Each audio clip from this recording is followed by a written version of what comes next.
Kell Brook. Fam. Kell Brook. One of my best British fighters, you know. Like, I'm a big fan of Kell. I've watched him from becoming British champion, and obviously those fights in America, Sean Porter won, obviously, winning the world championship, and then having this, I don't know, stupid moment where it's like, I'll fight Golovkin. And then you go and fight Errol Spence. But this isn't about him as a boxer, because that chapter of his career is done, although he did say he wanted to fight the winner. Flirting with the idea. Yeah, I think he wanted the winner of Eubank Smith, and then when it was Smith, I was like, no, I don't really fancy that. He wanted Eubank. He wanted Eubank. I think Eubank's just a bigger money fight as well. He should still take that fight, by the way. Well, the Eubank fight. Yeah, I think there's something in it. I think there's something. If I'm watching Eubank the other day, bro, I'm like, fancy. Wait, so you can't box? I can box? There's a chance there. There was this video going around a few days ago. You saw it, of him doing a line of coke, I'm assuming. And then it's weird, they've done a line of coke, then he started doing that after. I'm like, every boxer does that. Yeah. Like, oh, yeah, got to do that. He's actually released a tweet today saying, look, I'm sorry, I've let people down, I'm suffering since calling quits on boxing, whether or not that's true or not, the calling quits, going through something, mental health. Firstly, before we talk about that, what do you make of him doing cocaine? Do you know what it is? Yeah? I'm split on it. Yeah, I try not to take judgment on where people struggle with vices, because in this life, it's hard. Yeah. Do you know what I'm saying? And I think when a fighter's battling, it's like when we've interviewed, I think Lennox, we sat down with Lennox Lewis, and I think one of the biggest things we were saying is like staying retired was one of the biggest tasks after boxing. Wow. Because even Tony Bellew, you see it with him as well. Staying retired is that hard thing. He wants to fight. This is what I'm saying. Bro, when he's in the gym, there's a vitriol that he trains with. I'm like, that's not just I'm staying fit. No. You know what I mean? And it's like, there's that thing of, I've been doing this thing my whole life. The big nights. Like, I've done white collar boxing. There must have been about 600 people there. I still remember that feeling of walking in, feeling like, oh my days. Especially when you won as well. Bro, gladiator. It's not minimum. So they've been used to that level of, you know what I mean, that adrenaline. Suddenly it's just gone. There's a hole to fill. This is where vices start to come into people's lives. So I don't jump to say, oh, he's on drugs, he's this and that.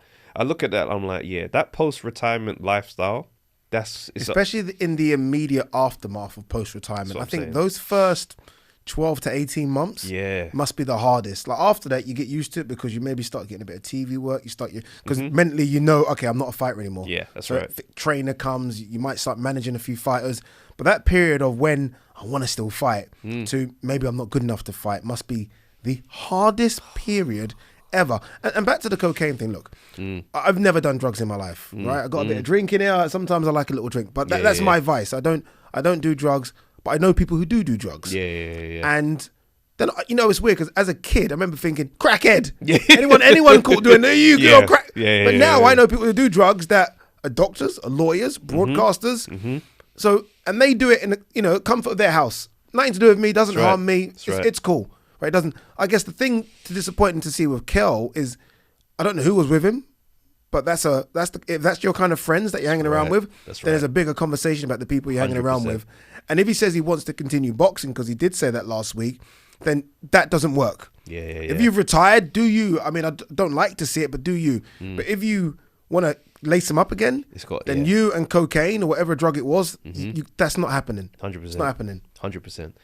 It's a bigger conversation because I feel like there's no support, it feels like, for athletes after they're done. Yeah. Do you know what I'm saying? It's like we take all away from the fighters and we just leave these guys to just suddenly pack it up.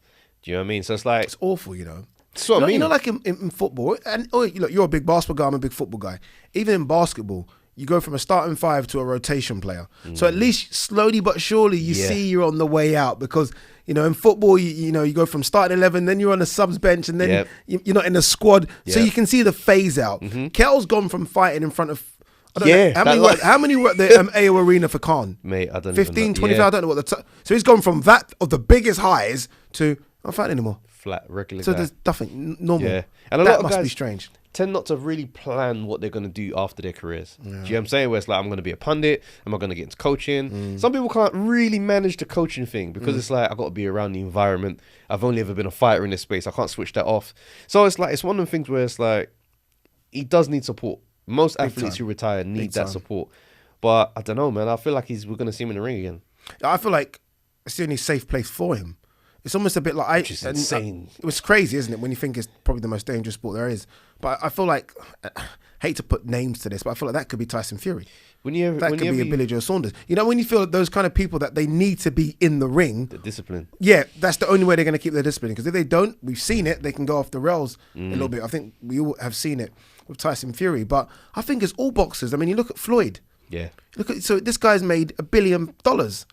He still wants to fight. He's fighting in a couple of weeks. He still wants to fight. Ricky Hatton still wants to fight. These are guys that have made money. It's not a money thing. Manny Pacquiao still going. Still wants to go. Yeah. I'm like, what is it? So it's obviously not a case of just money. It is what you say. It's that adulation, that fame, that walking, that adrenaline that they can't get anywhere. And maybe that's why they chase drink and alcohol, because they're trying to get it from somewhere, that high, that buzz. And I feel like that's what Kell's trying to do. Yeah. It's sad. And it just goes to highlight what I think there's a big missing chunk of what needs to happen in the boxing space, where even, for example, like, I don't know how it would work, but like a pension situation for 100%. Guys who are retired. 100%. Brutal Take injuries. 10% out of all their purses all the time. This is what I mean. Like, don't give it 1.5. Yeah, just give them 1.4. Yeah. Take that 10%. Some of them might not even no disrespect. And then when it's all said and done, bang, there you go, Kell's your $2.5 million. We've been taking 10%. There's your retirement money. Yeah. Rather than you chase another fight for money, bang, there you go. Yeah. With boxing, boxing from top to bottom is horrible. It's brutal. It's the wild, wild west. It's disgraceful. I don't know what the British Boxing Board of Control do. I don't know how they help. You know what I mean? So really, Kell's tweet, that should be shown straight to the British Boxing Board of Control. Here you have a former world champion who's paid numerous money to the British Boxing Board of Control, and he's saying he needs help. Help him. He's crying out for help. You see the video, he's crying. I think Boxing King Media went to their gym in Sheffield, and he was wrapping his hands saying, I'm struggling. You know, I've been doing this since I was 5. I don't know what I'm going to do now. And like, jeez, man. It's a real one. That's a real one. Yeah. Not everyone can get TV work. There's not enough. Sometimes I feel bad taking some work from them. Not everyone can get TV work. Not everyone's lucky like a Bellew or Frotch or George Groves. Do you know what I mean? Where you walk into TV work. But you know, it's funny because I think that this era of boxers, they're getting a bit more business savvy in general. Yeah. But I think the next follow up is that fighter who is, he's going into his career, but planting seeds for afterwards. Early. Do you know what I mean? And not with a thing of, I might lose my next fight, so I need to do something else. It's that constant, I'm building this thing up. You know what I mean? You see fighters like Tim Bradley or Paulie Malignaggi. Those guys would be fighting and then commentate. They'll be available to commentate and do these type of things. So it's you know just who was good very early at that? David Hay. Oh, yeah. David Hay, the first fighter I saw, David Hay must have been like 25, Haymaker Promotions. I'm like, you're part of the promotional company already? Yeah, facts. But you're only 10-0. Yeah. Like early doors, branded. Business, no games. None at all. Facts. That Even means the value he was, of fight. Yeah. Haymaker Promotion. All him. So that means he knows he knows what I get paid as a fighter, but he's thinking, wait a minute, so I get another 20% as a promoter? Yeah. Haymaker Promotions right now, bang. And I feel like fighters need to be thinking about that very quickly. Trust me. Because they're not doing that. I'm surprised that some fighters still to this day think they need a promoter. Especially the top ones. Don't get me wrong, some do. Yeah, some do. But the top ones certainly do not. Yeah. They can go about this by themselves. So look, hope Kell Brook gets the help that's 100%. Needed. If he were to come back, do you want to see it? Would you like to hear that music one more time? All of the lights in here, baby. I would, but I think he should be very careful who he selects. I don't want to really see super live opponents like that. Conor Benn, don't touch. Too hungry, too aggressive. And this is going to sound crazy, but Eubank Jr. is really not a bad shout. Yeah, Eubank Jr. at 160. If Eubank can make it, Kell's happy for it. Kell's happy to be at that weight. Yeah, Kell can outbox him. That's what I mean. 100% outbox him. And he'll look at what Liam did and think, 1 second. What? Minus the elbow, of course. Could he get him out? At this point, I don't know. I don't know. If I'm Eubank, I'll fancy that as well. That's what I'm saying. I'll fancy that. But look, it's a shame. It's a shame. But Kell Brook hopefully will sort his life out because, again, massive fan and fingers crossed he gets all the help that's needed. Guys, I need you to do me a favour. Travis has come all the way from a far place. I'm not going to say where he is. I don't need to stalk him. But Undefeated Podcast, you guys know their channel. The link is in the description. Yep. Go over, check out the content. I'm telling you now, you'll love it, you'll enjoy it. They say things that I can't. Remember old school Addy and Ryan? Basically, him and KG are old school Addy and Ryan. They can say what they want. So subscribe to their channel. Let's grow it. They want to get to 10,000 before summertime, and I think we can make them get there. See you on the next one.